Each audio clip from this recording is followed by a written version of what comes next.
NASA countdown. A NASA countdown, 10 seconds. T-minus.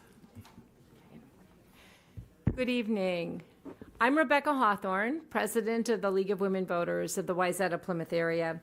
I'd like to welcome our candidates, our audience, and our viewers on behalf of the League of Women Voters, Wayzata Plymouth area, and our co-hosts, the League of Women Voters, Crystal, New Hope, East Plymouth, and Robbinsdale, and the League of Women Voters, Brooklyn Park, Osseo, and Maple Grove. The League of Women Voters is a 104-year-old volunteer nonpartisan organization that encourages the informed and active participation of citizens in government, works to increase understanding of major public policy issues, and influences public policy through education and advocacy. The League does not support or oppose any political party or candidate. The views expressed in this forum are those of the candidates, not those of the League of Women Voters. It is our purpose in sponsoring forums such as this to provide you with an opportunity to hear candidates discuss face-to-face the issues that are important to you.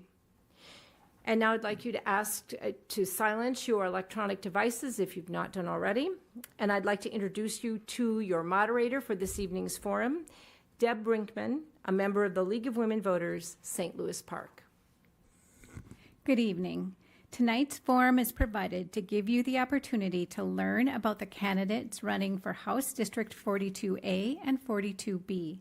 There's never enough time to cover all of the issues in a setting such as this.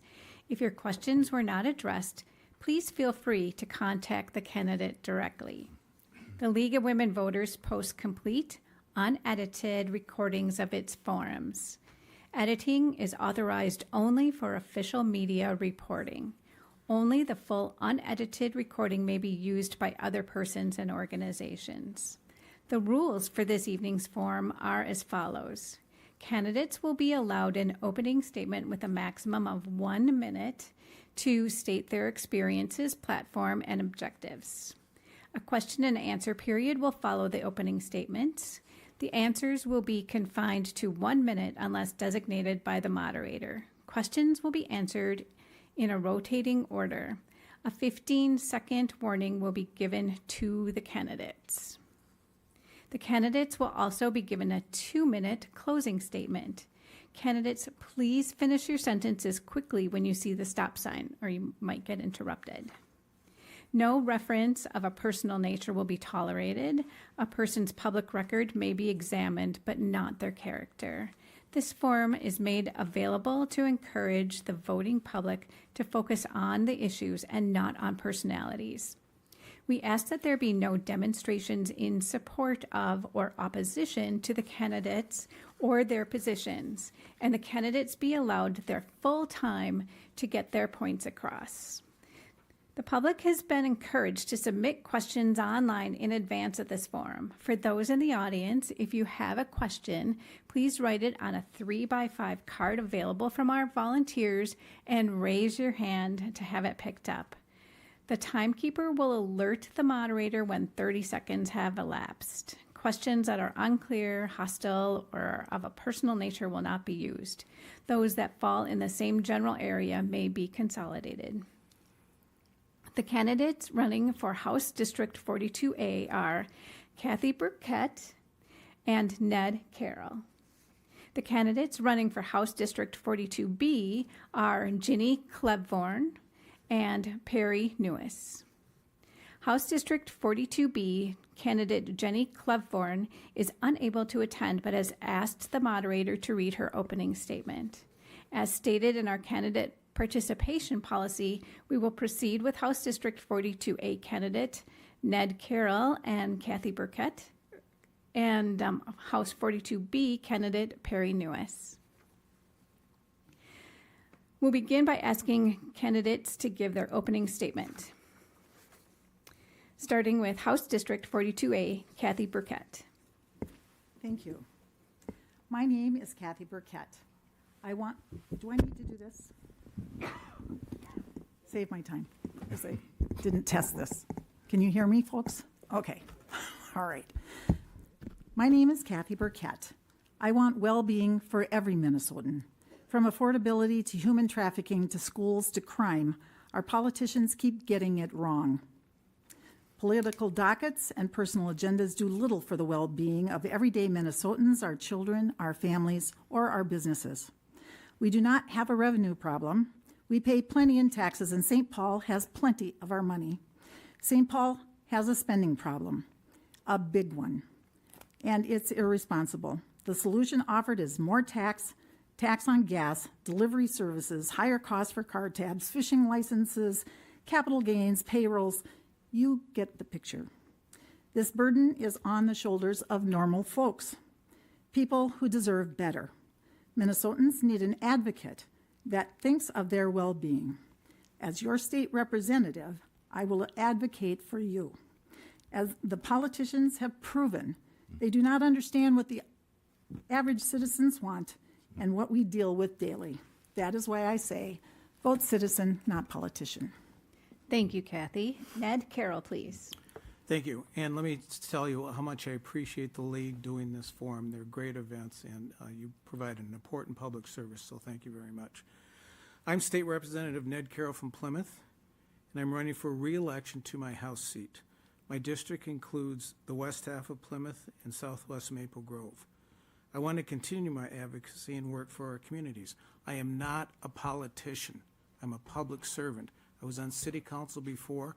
It was a nonpartisan position, and I took that oath seriously. I'm trying to take that to St. Paul and continue my work as a public servant. I was successful in getting a bill passed to help fund the reconstruction of Chancada Trail, formerly County Road 47. It's a 100-year-old major road that was serious in need of reconstruction. I was also successful in getting other bills passed too, including the Solar App Plus bill thank you. Thank you, Ned. Perry Nouis, please. Yes, thank you. Good evening, and glad to see everyone here this evening. Thank you so much for the invitation. My name is Perry Nouis. I'm running for state representative in House District 42B. My wife Jean and I, in 2 days, will have been married 42 years. We have 4 children, 4 grown children, 8 grandchildren. They're scattered everywhere. We have a son in Canada. We've got a daughter in Sweden. We've got a daughter in Huntsville, Alabama, and we've got a daughter outside Philadelphia. So if we want to see our kids and grandkids, we have to do a lot of traveling. I'm a retired Air Force Lieutenant Colonel. I spent 24 years in the U.S. military, 3 years as an Army enlisted soldier, and 21 years as an Air Force officer. I spent my career 6 years in Germany, Korea, all over the United States, and spent a great time traveling the world, serving the country, and had a very wonderful career. Very, very proud of it. Grew up in Little Falls originally. My wife and I moved to Plymouth 8 years ago because of the quality of life. We love it here, and looking forward to your questions. Thank you, Perry. Now I will read the opening statement from House Candidate District 42B candidate Ginny Klevorn. This is from Ginny. During my time as a candidate and your state representative, I have always welcomed the invitation to participate in the LWV, or League of Women Voters Forum, and I have participated in 4 debates hosted by the League. This year, I am unable to be with you as I am celebrating my son's wedding. I ask for your understanding in my prioritizing my son's wedding, a choice I'm confident you would also support. As your state representative, I have worked to uplift your voices at the Capitol in St. Paul. My work for Plymouth and Medicine Lake is focused on issues that matter most to our families: education, public safety, economic development, and protecting reproductive health care. This year, I've been honored with multiple awards for working with our cities and counties to deliver results for Minnesotans all across our state. I'm Ginny Klevorn, your state representative, asking for your vote on November 5th. Visit ginnyklevorn.com for more information. Now, we will start with questions, and you'll be answering in a rotating order. Perry Nouis, we will start with you with the first question. Sure. And the topic is on the bonding bill. The 2024 Minnesota Legislature was unable to find bipartisan support for an infrastructure bill to fund water treatment plants, roads, bridges, university buildings, and other public works projects. What is your position on funding infrastructure, and how would you work across the aisle to enact such legislation? Yeah, I think that was pretty shocking that they weren't able to fund a bonding bill after they had an $18 billion surplus. They could have funded that out of those funds. Why they didn't do it, I think, is a wonderful question. And I wish my opponent was here to answer that, why they weren't able to do that when they had $18 billion that they decided to spend elsewhere. So that's one of the reasons. I support bonding. I think it's a very important function of government to fund infrastructure. But as Kathy pointed out earlier, money's not an issue as far we have a taxing machine here in Minnesota. Somehow they tax everything to the point where they got an $18 billion surplus. I hope that number sinks in. And where did they spend that money? That's a good question. It's scattered about. Some of it came back to the taxpayers. Most of it did not. It went to spend some other priorities. So I think it's a wonderful question for voters. Why didn't they fund those things when they had the money? Thank you. And Ned Carroll, please. Thank you. Can you repeat the question? Yes. The 2024 Minnesota Legislature was unable to find bipartisan support for an infrastructure bill to fund water treatment plants, roads, bridges, university buildings, and other public works projects. What is your position on funding infrastructure, and how would you work across the aisle to enact such legislation? Well, I'm on the Capital Investment Committee, and so I'm part and parcel of that process. That was my number one committee request, because I wanted to bring bonding money back to Plymouth. We send plenty of tax revenue to the state and get precious little in return. I wanted to kind of even that out a little bit, obviously not dollar for dollar, but I wanted to provide some sort of parity. So I was successful in getting money for Chancada Trail, formerly County Road 47, a 100-year-old road desperately in need of reconstruction and repair. So the reason it didn't pass was because surprise politics. And we dealt with it in the House. When it went over to the Senate, the other party wasn't cooperating and killed it. Thank you. Kathy Burkett, please. I think that's interesting that the other party killed it when they don't have the majority.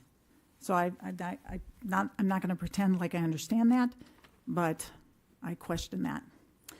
I think that it's really important that we pay attention to the basics that people need.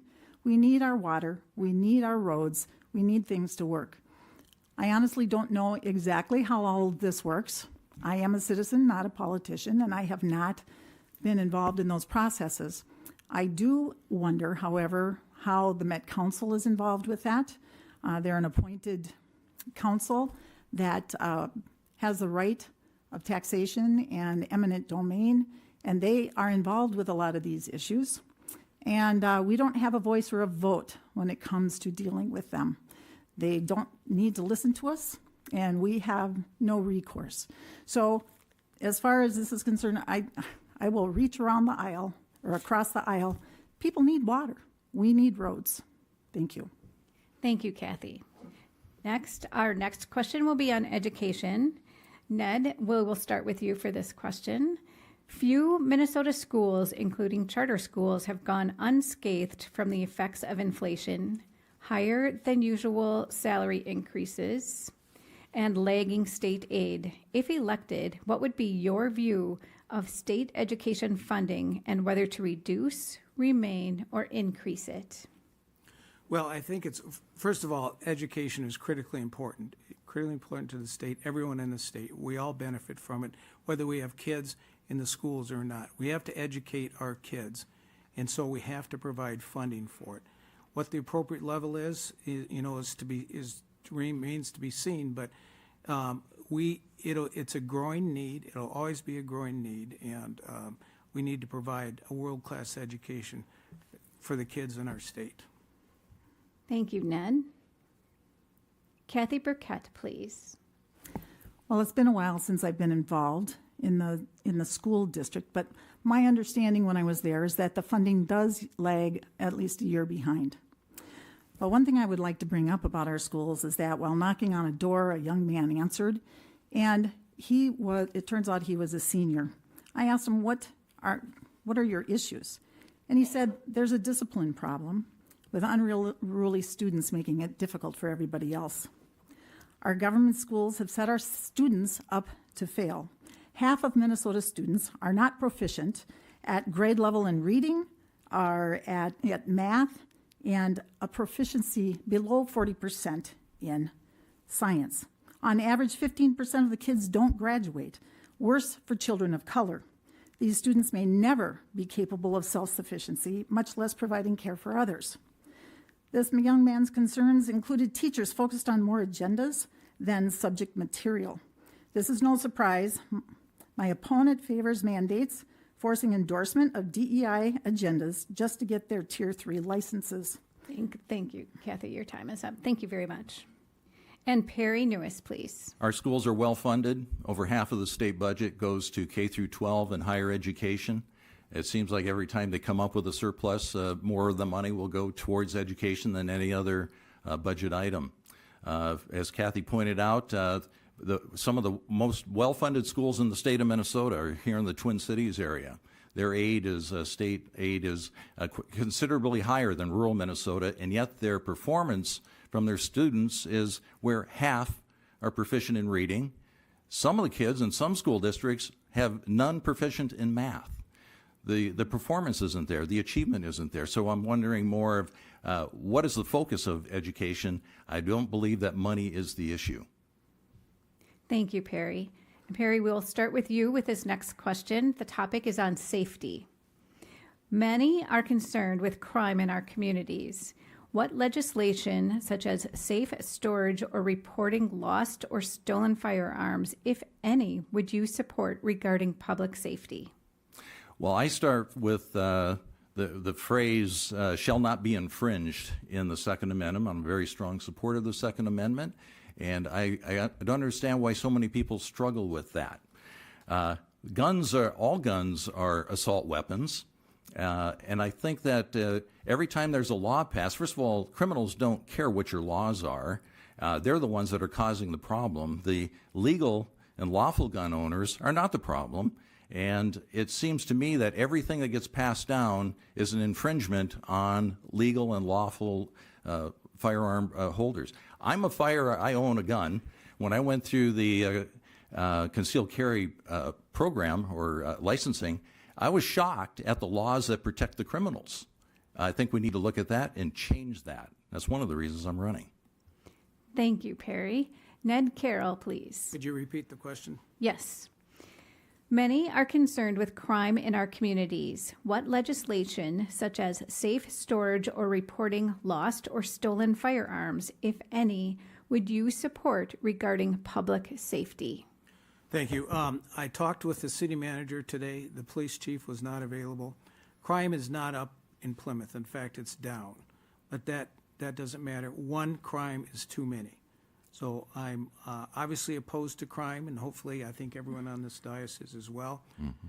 I voted for those two bills, and the reason is we have to do something about all this gun crime, all these crimes that are committed with guns and assault rifles and everything like that. The Second Amendment is not absolute, just like speech is not absolute. You can't yell fire in a crowded theater. There are reasonable time, place, and manner restrictions that are appropriate and constitutionally valid. So I voted for them. I support them. We have to do something about this gun crime. Thank you, Ned. Thank you. Kathy Burkett, please. I'm going to ask you to repeat that. Yes. Again. Many are concerned with crime in our communities. Yep. What legislation, such as safe storage or reporting lost or stolen firearms, if any, would you support regarding public safety? Well, crime, I hear a lot about. Last week and one day when I was door knocking in a couple of different areas, I heard 6 people concerned about what's going on with crime here in Plymouth. Part of it is that it's not getting reported or they're not being arrested It's just not being dealt with. But when it comes to safe storage, one of the things that I am concerned about is if I recall correctly, they want a firearm kept in one room and the ammunition in another. I'm telling you, if somebody's coming through the door, how are we supposed to protect our families? How do we protect ourselves? And this is legislation that does not protect the people. If there's an emergency, what do? I'm not okay with that. Thank you, Kathy. All right, we'll go on to our next question. Kathy, you'll be the first to respond to this question, and the topic is on the budget surplus. If elected, what would your priorities be for using a state budget surplus? Well, number one, I think that we're already taxed enough. As far as Plymouth or Minnesota, we're like number 5 in the nation. And our businesses are number 1 in the nation for being taxed. Why are we being taxed to the point we have a surplus? I think that what I would do, however, is address what it is that the people of Plymouth are asking about. They're concerned about affordability of everything, you name it. And then I'm also hearing a lot in crime and the illegal immigration. I'm here; those kind of flip back and forth. So I would work towards what those items. Also, the other things I'm hearing about are schools, and we have a lot of money there already. We just need to use it wisely. Thank you, Kathy. And Perry Nouis, please. Well, I think I touched on it a little bit earlier. I said that, they had the money at the time. Why didn't they use it for some of the infrastructure needs?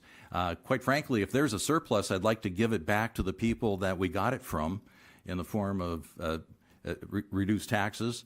I think when they found the surplus, this $18 billion that was sitting out there, instead of going out there and finding out, well, who can we give it back to, they went ahead and spent it.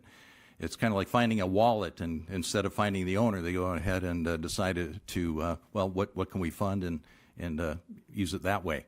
And that's what they did. So my goal is to not have surpluses, get everything funded that's needed, and keep taxes as low as they possibly can be to get those functions done. I'm all for limited government, and I believe that our government is growing at an unsustainable rate. Grew 40% over 2 years. $52 billion to $72 billion. And we need to make sure that we rein that in before it gets totally unsustainable. Thank you, Perry. Ned Carroll, please. All right, I'm going to do it again. Please repeat the question.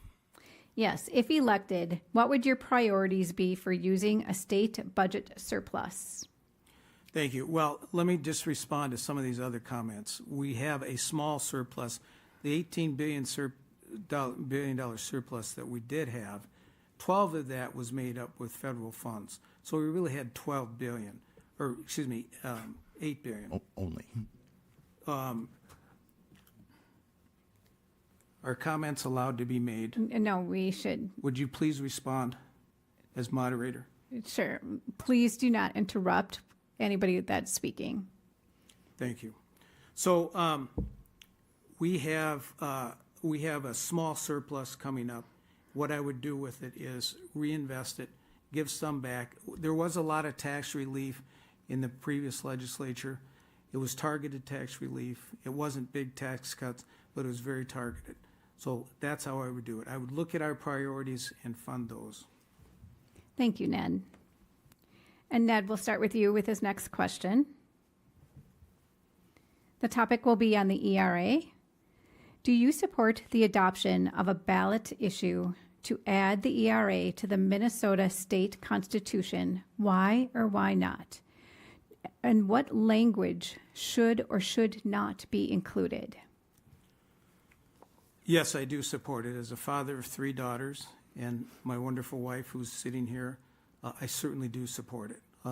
My mother, who passed away some time ago, she was a Republican. And she believed in equal rights. She acted with equal rights. And she couldn't understand why we didn't have equal rights. So I'm certainly in support of it. In terms of the precise language, I know there is some various versions floating around this past session, but I would look at just the basic amendment and go from there. Thank you. Thank you, Ned. Kathy Burkett, please. Would you mind repeating the question, please? Yes. Do you support the adoption of a ballot issue to add the ERA to the Minnesota State Constitution? Why or why not? What language should or should not be included? I think it's really pretty simple. If we look at our Constitution of the United States, everybody is equal. And I'm not familiar with the language, but my understanding is that this does not favor women and can put women at risk with private spaces. It's not religion friendly. And so that's my concern. The United States Constitution already gives us our equal rights. And I may be off on this, but if I'm remembering right what the ERA amendment is, but we have equal rights already. Thank you, Kathy. Perry Nouis, please. I'm trying to understand what rights they don't have. My wife of 42 years, I have 3 daughters. I'm trying to figure out, I see a woman running for president. We have 2 senators. I see female congressmen. I'm wondering, what rights do they not have? It seems to me that the Constitution applies to everyone. I must be missing something, and if there are instances of discrimination, I believe we already have existing laws that address that. So if it goes on a ballot, I'd like to see what wording. I don't have any wording to offer as to what I'd like to see or not see in an amendment. But as far as I can tell, the Constitution applies to everyone, or laws apply to everyone. Just kind of curious of what's behind pushing this effort. Thank you, Perry. And Perry, we'll start with you with this next question. The topic will be on the sports gaming bill. Do you support or oppose legislation of mobile sports betting in Minnesota? Please explain your position. Well, it's something that's taking off countrywide. I got to imagine that Minnesota doesn't want to be left out of that. It's one of the biggest things that we see right now. We're watching any sporting event, you'll see you can make bets during middle of the games, betting on who's going to get a hit or you name it. And Minnesota, I don't think, wants to be left out on that. So I would support something to that effect.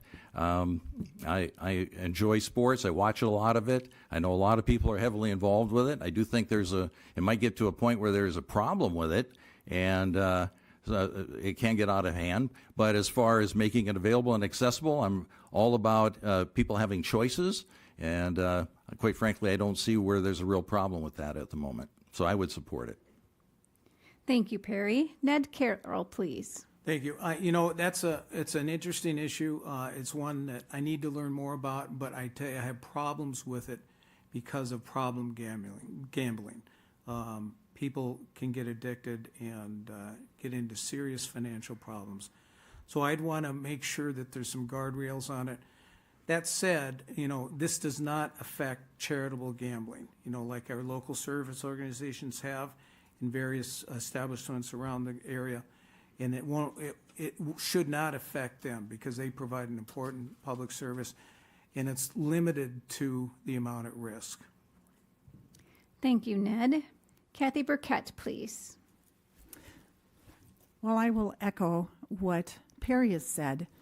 I'm just trying to go back in the recesses of my mind. I do believe that that funding for the environmental trust that's come up for renewal is funded through gambling, is it not? Mm-hmm.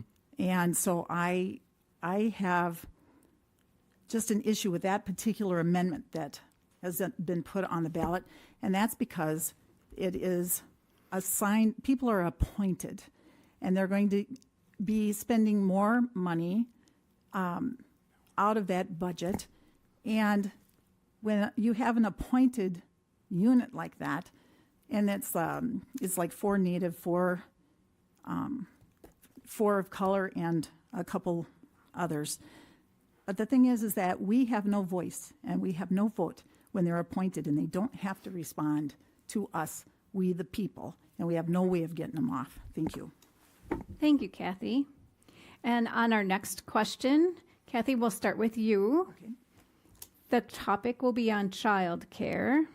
Child care is critical to our labor markets. What, if anything, should the legislature do regarding access and availability to quality and affordable child care of working families throughout Minnesota?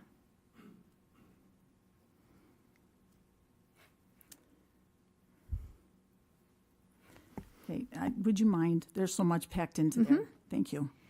Child care is critical to our labor markets. Yep. What, if anything, should the legislature do regarding access and availability to quality and affordable child care for working families throughout Minnesota? Well, when it comes to childcare, it's really an important product. The thing is that the state has really gotten in the way when it comes to private childcare. I had a gal come up to me and say, you know what? They want me to put 9 inches of mulch all over my whole yard. They want, it's like she just kept naming off all these different things as a private citizen that was having, doing childcare out of her home. Unrealistic expectations cost a lot of money, and for what reason? I also had another gal tell me she was cited because her grass was too pokey. Her grass is too pokey.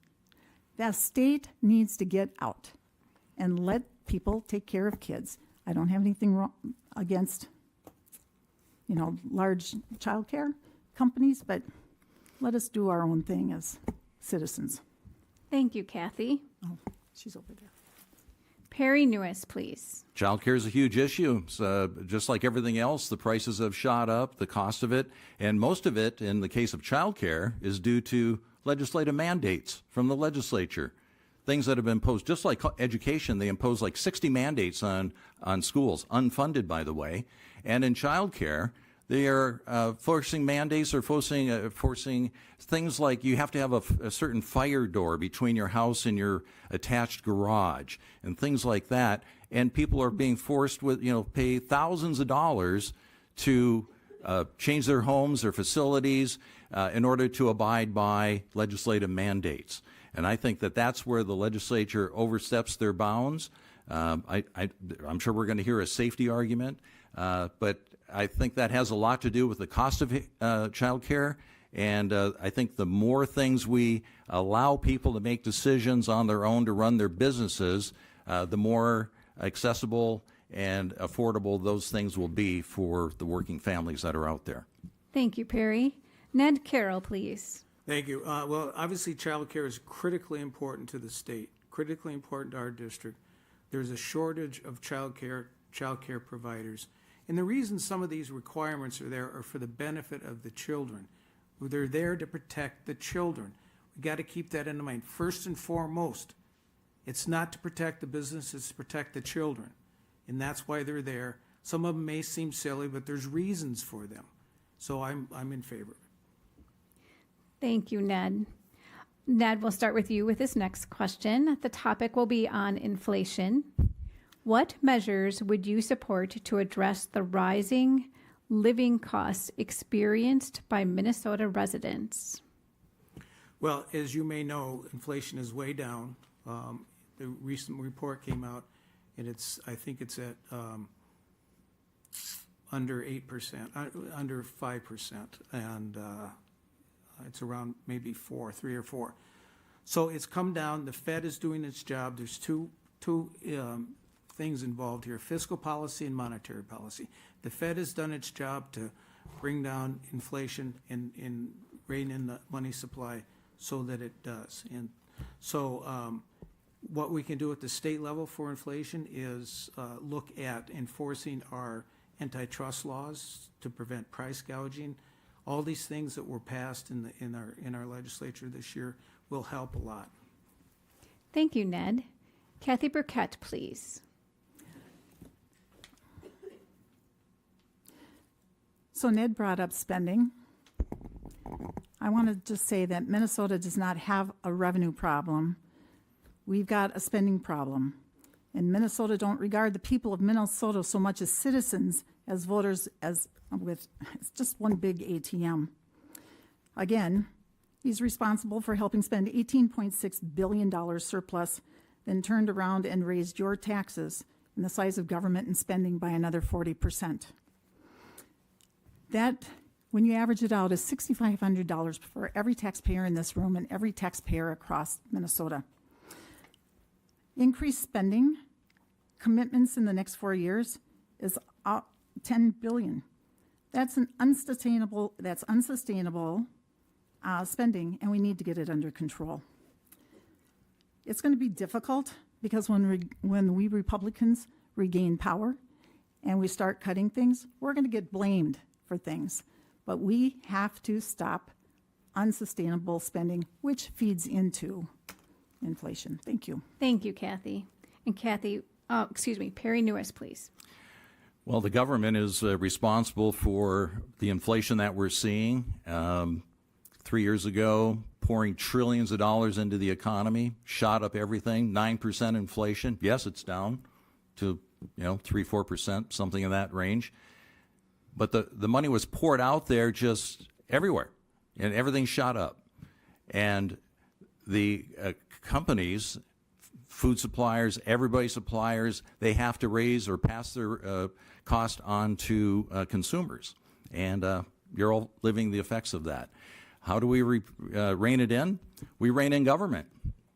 Government is the biggest spender out there, trillions and trillions. And by the way, I'm hearing this federal money, that was talking about the surplus that came about. Most of it was from the federal government. Well, the federal government is broke. Everything's been spent. The federal government is $36 trillion in debt, over $100 trillion in debt and unfunded liabilities that they refuse. I got to stop. Thank you, Perry. And Perry, we'll start with you with this next question. The topic is on reproductive rights. Reproductive rights remain a hot topic at both the national and state level. What are your views on Minnesota's passage of the legislation protecting reproductive health care decisions and access to care, as well as protecting patients' medical records from prosecution by other states? Abortion is a constitutionally protected right here in the state of Minnesota. I was disappointed. I'm pro-life. However, I understand that most Minnesotans want women to have access to abortion. There's no question about that. I have no intention, and I don't see any Republicans out there campaigning saying that we're going to take that away. That we recognize that. I do think that when they passed the PRO Act, Democrats passed the PRO Act in the legislature last year, that they went too far. I think that although most Minnesotans agree that they should have access to abortion, that there should be some limit. At some point, that child should have rights. And it shouldn't be allowed up to the point of birth, which the PRO Act does do. And my opponent was one of the co-authors of that PRO Act, House File 1. And I think that went too far. I think that most Minnesotans agree there needs to be access. I agree there needs to be access, but there needs to be some limits. And at some point, every Democrat voted against every Republican amendment that was tried to be made to put some form of reasonable limits on abortion. Thank you, Perry. Ned Carroll, please. Thank you. I voted for the PRO Act. I think it was an important piece of legislation and was designed to protect women and their reproductive health choices. It's not my place to make those choices. You do not want me in the exam room with the doctor and the woman. It's none of my business, not my place. And you know what? Abortion doesn't happen in the late stages. If it does, it's to save the life of the mother. And and at that point, the doctor has two patients, the woman and then the unborn child. So there are safeguards in place. I was a little concerned about it initially, and then I found out about it, and I was satisfied with that response. We had the head of OB-GYN from Mayo come in and explain a lot of this, and so I became a supporter. Thank you, Ned. Kathy Burkett, please. As Perry said, it is the law. This is still an intimate and personal situation that challenges the moral code embedded within one's religious beliefs. Yet now, our well-being is threatened. New laws endanger the lives of Minnesota women with crucial protections removed and reporting conveniently eliminated. We need transparency and safe environments.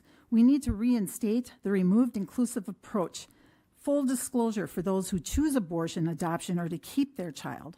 Services have been completely eliminated, along with guidelines that ensured the safety of our women. Now, no hospital is required, no doctor is required. How does that provide for the well-being? That's in the second and third trimester as well. How does that provide for the well-being of women? Thank you, Kathy. It's not working. Okay, just a quick announcement. The timekeeper has signaled that 30 minutes has passed, and so that ends the time for new questions from the audience. We'll proceed with the next question. Ned, we'll start with you with the next question, and the topic will be on the environment. On the November ballot, Minnesotans will be asked to reauthorize or end a constitutional amendment allocating 40% of state lottery proceeds to the Environment and Natural Resources Trust Fund. If you support reauthorization, what environmental issues in District 42 need to be addressed? If you do not support reauthorization, how would you allocate the lottery proceeds? Thank you. I certainly do support it. Being on the Climate and Energy Committee as well as the Capital Investment Committee, I see a lot of needs in not only our district but the entire state for environmental concerns and projects that need to be addressed. In Plymouth, in 42A, which includes Maple Grove, there are water projects, drainage projects, things that aren't particularly sexy, but nonetheless are important. They're critical to the well-being of our community and the operation of it. Thank you, Ned. Kathy Burkett, please. Would you repeat the question, please? On the November ballot, Minnesotans will be asked to reauthorize or end a constitutional amendment allocating 40% of state lottery proceeds to the Environment and Natural Resources Trust Fund.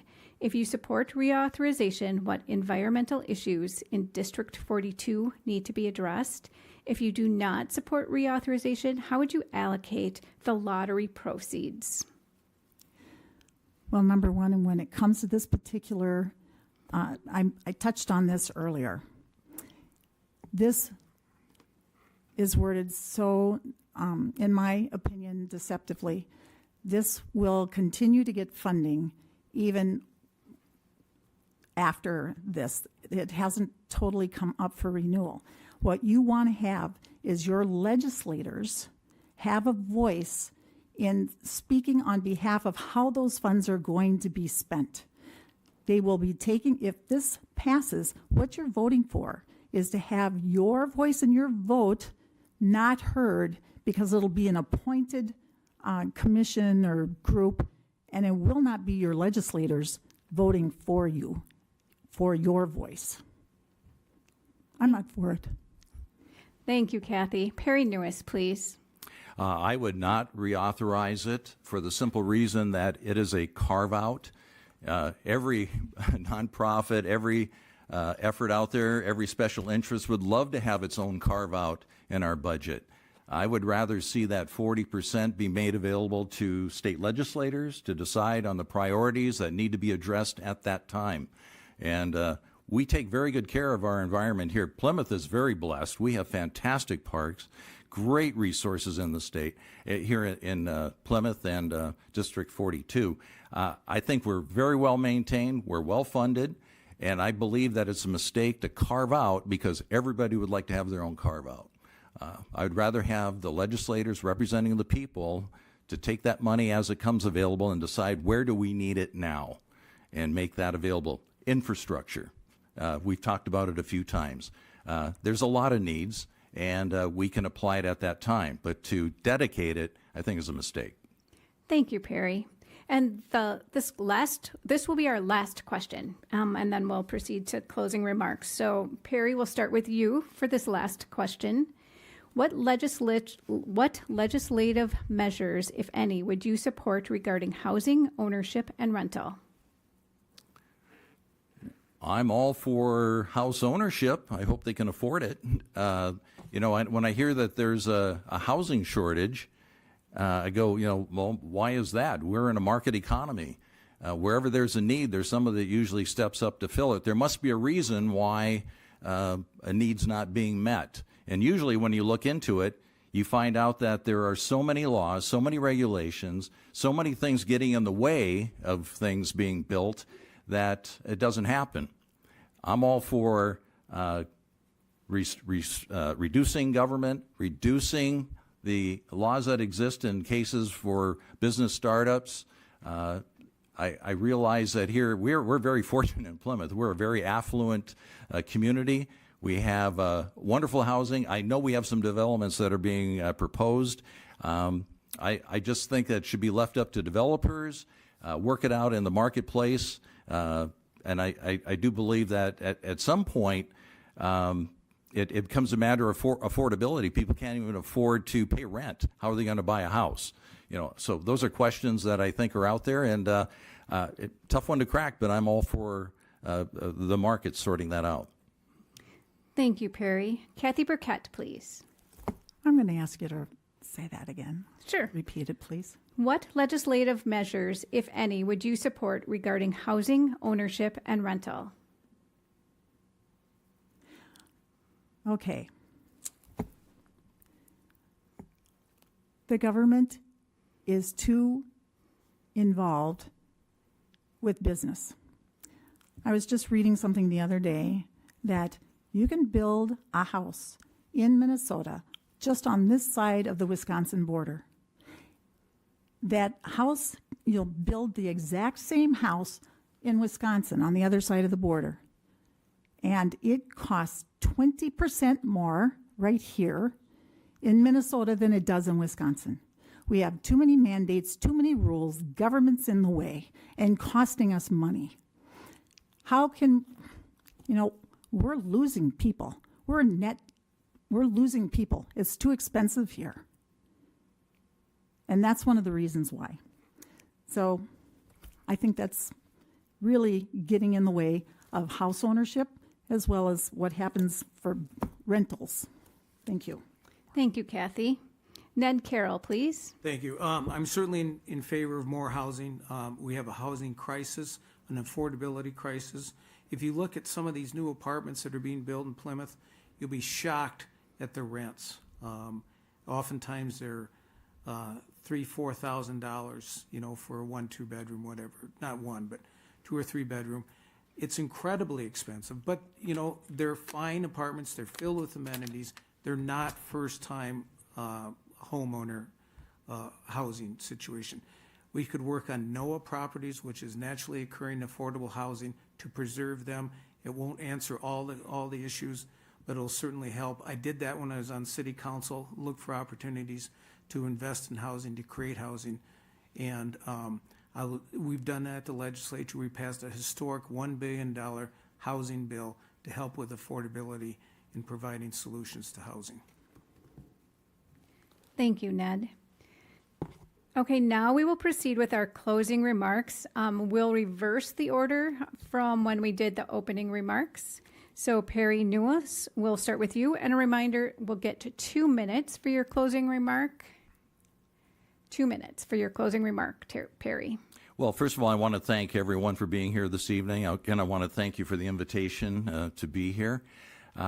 We touched on quite a few issues this evening. I'm glad we're able to do that. It's very important that we get a chance to express our views and get out there and campaign. We weren't able to do this 4 years ago. When I ran 4 years ago for this seat, it was the pandemic, and we couldn't do a lot of door knocking and getting out there and meet a lot of our voters, and we can certainly do that this time. So I'm glad to be a part of the process.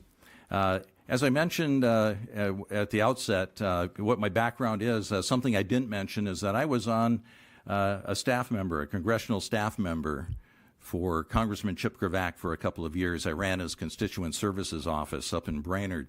And I worked with local communities, worked with local community leaders, civic organizations, constituents throughout northern Minnesota, ranging from Morrison County to the Canadian border. A lot of experience working with a lot of these issues. I'm very concerned about the direction of the country, concerned about the direction of the state. I do not want to see Minnesota become another California.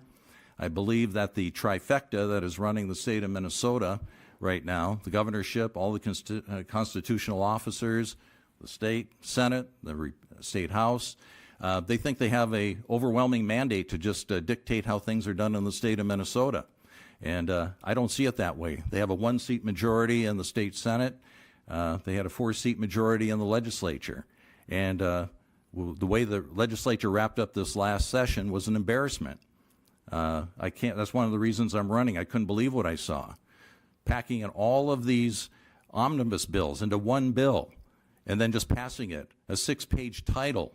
It's out of hand. I want to bring common sense back to how government is run, and it's one of the reasons I'm in this. I'm asking for your support on November 5th. Perry Nouis for MN.com. Thank you so much for being here tonight. Thank you, Perry. Ned Carroll, please. Thank you. I'll make this really short. I'm doing this out of an obligation to provide public service, and that's it. I'm not benefiting otherwise. When I was first running for council, a friend of mine asked me, "Why are you running for council?" And I gave her the usual answer. And she says, "You know, that's not really why you're doing it." And I said, "Well, why? What is it then?" She said, "You're doing it because you're an Eagle Scout. That's what Eagle Scouts do. They provide service." That's what I'm looking to do at the legislature. That's what I did this past session, is simply provide public service and provide it the best way I know how, by looking at the issues, talking to people, understanding them, and voting the best way I can. You know, using my best judgment to do it, and that's why I'm running. And I hope I have your support for re-election. Thank you. Thank you, Ned. Kathy Burkett, please. Elections have consequences. Currently, those consequences have become dire, affecting the well-being of all of us. Minnesota spending is way out of control. They are putting this heavy burden on all of us. Our government schools are failing our children, damaging family structures and futures. Crime is rising directly as a result of policies. Housing costs are up as a result of unfettered immigration and out-of-touch land use and zoning and mandates. The politicians of Minnesota have forgotten that they are here to serve us, instead focusing on ideas that ignore the rights and the needs of we the people, burdening us further. We need to be the catalyst of change. We need to elect citizens, not politicians. We need to send some common sense to the Capitol. That is why I am here, to represent you. Instead of serving the citizens, laws are being written to serve the agendas of politicians and lawyers. They often represent the most out there fringe thinking. Worst of all, we as citizens are played against each other. We have more in common than the politicians would lead us to believe. I believe good stewardship of the environment is extremely important, but telling people what kind of car to drive is not the solution. I believe we need immigrants to build our country, but an open door is not the right way to go about that. We can meet the health needs of all women safely without risk. We can find common sense solutions that are truly effective, not just buzzwords and false paths. I will be representing all of 42A, Plymouth, and Maple Grove, using my common sense and the values that I have been taught as a lifelong Minnesotan. I've been here for over 60 years. That is why I say, elect a citizen, not a politician. My agenda is simple. I want the well-being for all of our children and our families. Thank you. Thank you, Kathy. This concludes the House District 42A and 42B Candidate Forum. We close with several thank yous. First, on behalf of the League of Women Voters, please join me in thanking the candidates for being part of the democratic process by running for office and for being willing to serve our community.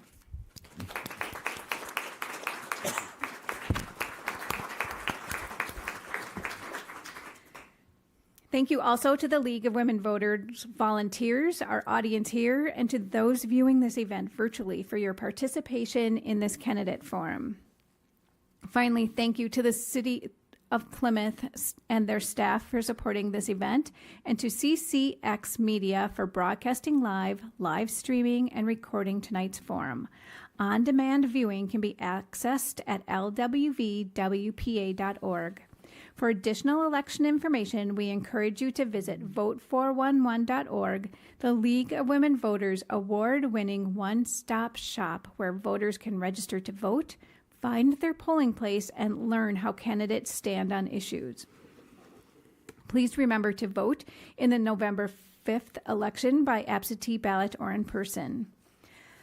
On the November ballot, Minnesota voters will be asked to reauthorize or end a constitutional amendment allocating 40% of state lottery proceeds to the Environment and Natural Resources Trust Fund. Over 50% of voters must say yes to approve the constitutional protection of the system. Leaving the question blank counts as a no vote. Please be sure to look for the amendment and vote. Early voting is already underway. Your vote is your voice. The League of Women Voters welcomes new members, both men and women, at lwvwpa.org. Thank you and good night.